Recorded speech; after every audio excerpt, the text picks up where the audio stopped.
আপোনালোকক অকণমান দেখাই দিছোঁ বৰ্তমান সময়ত চিট কভাৰ লাগি আছে, নেভিগেশ্যন, ষ্ট্ৰেং কণ্ট্ৰল সকলোবিলাকে পাব।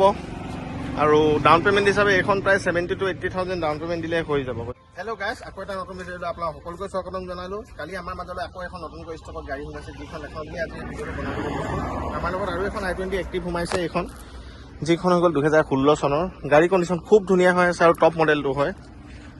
টায়াৰ কণ্ডিশ্যন চাওক, এল'ভিল ইনবিল্ডে থাকিব ইয়াত। এইখন আপোনালোকে ল'ব পাৰে, খুব ধুনীয়া হৈ আছে। ফাইনেন্স হৈ যাব 4 বছৰৰ কাৰণে। চাওক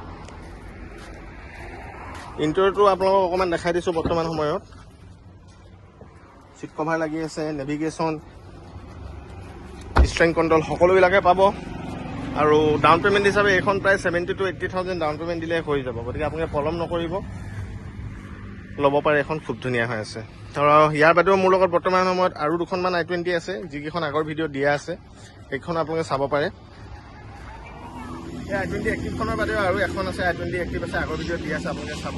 এনেকৈ নতুন নতুনকৈ আপডেট বিলাক আপোনালোকৰ মাজলৈ আনি থাকিম। যিমান পাৰে একদিনৰ মূৰে মূৰে নতুন ষ্টক বিলাক আপোনালোকৰ মাজত দেখাই আছোঁ। নতুনকৈ আপডেট বিলাক আনি থাকিম বুলি কথা দি আজি অভিজিতে মই ভিডিঅ'টো ইমানতে শেষ কৰিলোঁ। Thank you, bye by.